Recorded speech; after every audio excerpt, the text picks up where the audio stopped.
Welcome back, RawSangan family. So, we entered two different Konami Sanctioned Remote Duels tournaments, and we got first place on both.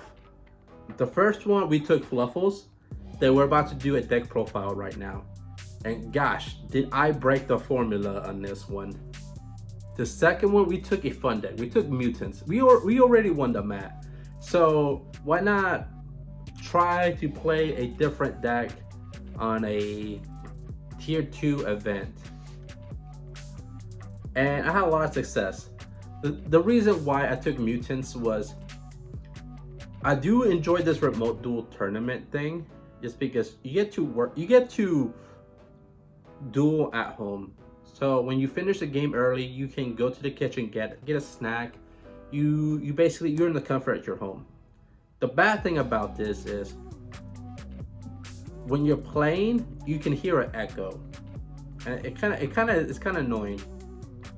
Also, you have to be super clear about entering your draw phase, your standby phase, your main phase, your battle phase, the enemy, okay, etc.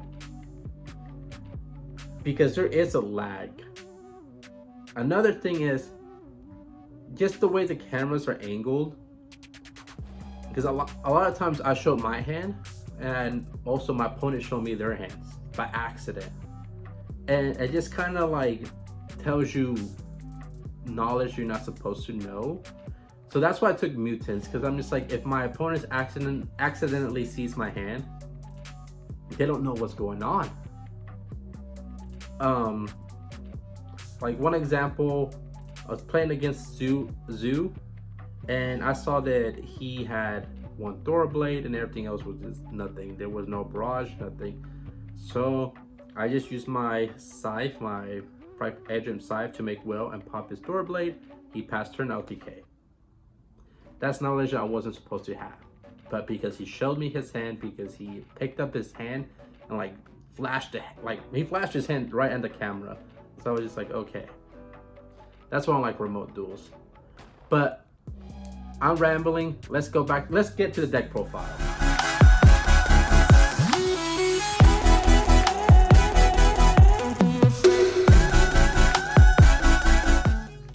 All right. As always, we play 3 Fluffal Penguins. We play 3 Fluffal Dogs. We play 2 Fluffal Wings,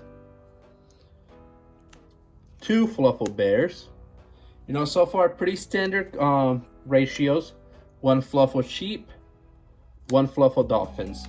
Those are all my fluffy monsters. Like I said, none of the ratio ever changes. You know, this is the best ratio you can possibly play. For the Edgent monsters, we play 3 Shane. Best Edgent monster out there, you know, searchable. We play 1 Edgem Sabers and 1 Edgem Scythe. The reason why it's at 1 is because this card needs another card to interact. So it's basically a 2-card hand trap. And because we're focused on this deck going second, this is why we dropped it down to 1. Because right now, we're not going to focus on playing hand traps. We're just going to focus on breaking your opponent's board. And if we play against, the Buster Lock, we're just going to take the L and side in to win game 2 and game 3. But a lot of people just got tired of playing the Buster Lock, so you really don't see it as much. I think I only saw at this event, the 8 rounds that I played. I played 4 rounds one event and 4 rounds in the other event. I went against 1 Buster Lock. So those are my Edgent monsters. I play 5. So obviously we still play the 3 polymerization, like I was talking about earlier before, that we need an Edgent monster, a Fluffal monster, and a polymerization in order for this deck to work. And the good thing that this whole deck is searchable. We play 3 patchworks. That lets you search a Edgent monster and a poly. And basically all the Fluffals helps you search up another Fluffal monster. So this deck has draw power and search power. It's like Toy Vendor lets you draw and lets you search also. And you also have 3 foolish goods to send a toy vendor so you can search the missing Fluffal piece that you need to start making plays. We play the 1 fry for fusion and the 1 fry for patchwork. And the reason I'm not going into deep, like in depth of all these cards is because I made several Fluffal videos that you can check out if you guys want to know what these cards do, how they play. I have 2 card combo videos, I have test hands, I have like dueling replays. So subscribe to my channel if you're really interested of playing Fluffals and you're a new player. So I played 3 Super Poly. The reason why I like this deck, the card in this deck, is because you can send a toy vendor or you can send an Edge Saver. Their effect's gonna resolve and your opponent cannot respond to this card.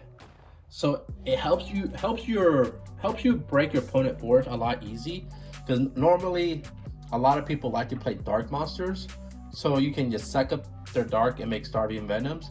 You also have Mud Dragon. So, and also Super Poly works really good to play around in Biru, because normally what I like to do is break my opponent's board on the 4th summon, right?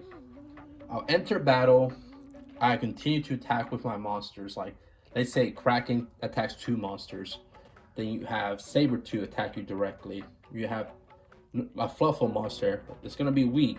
Then you go Super Poly, you fuse out Kraken and you fuse out the Fluffal monster to make Saber-tooth. You know, I already screwed up. I meant to like, ignore I said attack with Saber-tooth, whatever. But yeah, so you make Saber-tooth and you bring back Kraken. Now you attack with Saber-tooth and Kraken directly, and that's usually game. That's why I like Super Poly a lot. There's different interaction with this card, with this deck. So I played 3 Typical Tactic Talents. So obviously this deck has like a consistency problem. So 1 Ash at the right moment can really hurt your deck, even in permanence. So basically, if you're going first, they ask you draw 2, or you can look at your hand even if you can play through an Ash. Or if you're going second, so if say your opponent has Dragoons and they got rid of their Anaconda, right? So Dragoon negates, now you can take their Dragoons. Or you can just draw 2. Like Triple Tactical Talents is just really good in this format. But I mostly use it to draw 2. Or look at my opponent's hand, remove that problematic cards when I make Clemades. So this card is really worth $100. Like it takes Fluffal to the next level. Another expensive card that takes Fluffal to the next level is 3 Forbidden Droplets. So basically, again, this build is to go second. So you can say Toy Vendor, you can send Edge Shane. Their effect still resolves, so it's not really a neg. So you get to negate your opponent's monster's effect, decrease them by half. Also, you can send Fluffal Wings just to have wings in the graveyard. Like, there's so much, like, Forbidden Droplets to this deck is just another plus. So there's a lot of cards that you can play to go second that's going to be really beneficial with your deck. And also, you can also play them going first. And if you notice, I don't play any hand traps just because I just want to play enough gas so we just can play so we don't break as much like we've been doing lately. So my extra deck, I play 3 Whales. Whales is basically the best Rifle monster out there. What it does, it pops a card on your side of the field and a card on your opponent's side of the field. Doesn't target, and you get to send a Rifle Repair that gives you additional special summon. Like, and this also, you send a Rifle card. Well, you send a Rifle card from their deck or the extra deck to the graveyard. So you basically send Repair, and you target one of your fusion monster and gains half of its original attack. So it's really good. So we play with 1 Tiger, 1 Kraken, and 1 Saber-tooth. Like I said, we're mostly making well to break boards, but Tiger, it destroys a bunch of cards. Kraken sends and attack twice. Saber-tooth is a monster reborn. So they all have their utilities in this deck. Like I said, Well is probably the best one. So we have the super poly targets. We have the Starving Venom, and we have the Mud Dragon. Those are like the best 2 super poly targets out there. So you have the one Bahamas Shark and the one Totally Awesome. Easy to make with Toad and Whale. So we have that one True Calamities. You know, this is basically what we do when we go first, because Whale is level 9 and just so simple to make. All you need is an Edgent monster and a Fluffal monster. So we play one Tornado Dragon. The reason why we play Tornado Dragon is because we do side Artifact Scythe when we know we're going first. So to set the Scythe, we set Artifact Dangda. So we play one Appaloosa, one Cross Sheep. So that's all our extra deck monster. It's 15. Pretty self-explanatory. Like I said, my extra deck really hasn't changed since this new set came out. And if you want to know what they do, like I said, you can check out my older videos where I get in deep with this deck. So something that I haven't never done before is show you my side deck. And because I believe side deck always changes, it all depends on what tournament you're going to, what's the popularity, what deck, etc.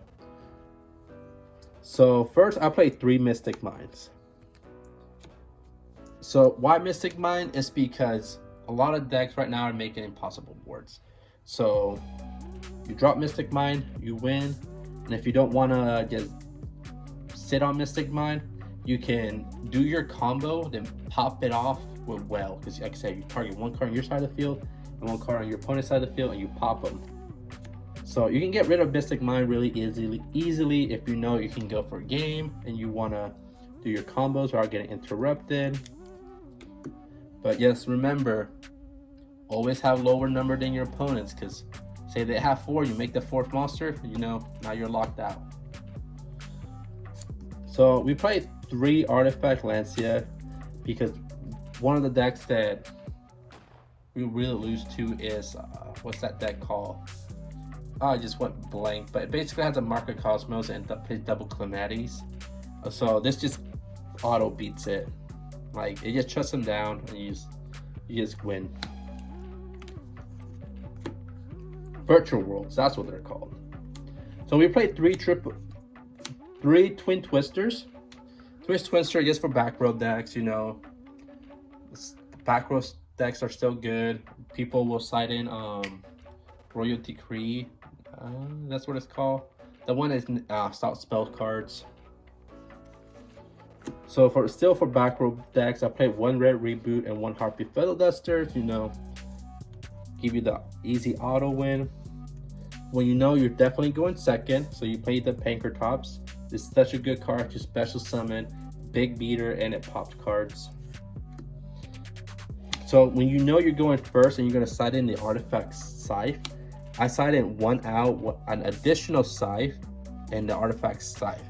Because what we want to do is, when we know we're going first, we're taking out the droplets and we're taking out the super polys to add more consistency with this deck. So the max cards you should ever take out is 6, and that's usually what the cards I'm taking out is the droplets and the super polys. I'm really not siding out anything else because those cards are meant to break boards, not to set up a board. But if you guys like this video, don't forget to hit that notification bell, subscribe, and also this is the build we're probably gonna go once Calamities is banned. We're basically just gonna go second, or we're gonna focus on making Scythe. So just keep that in mind, so because the ban list should drop any day now. Well, I'm here with the king of games, Yugioh, and he's telling me that you guys should subscribe, like, hit that notification bell for more Yu-Gi-Oh content. Isn't that right, Yugi?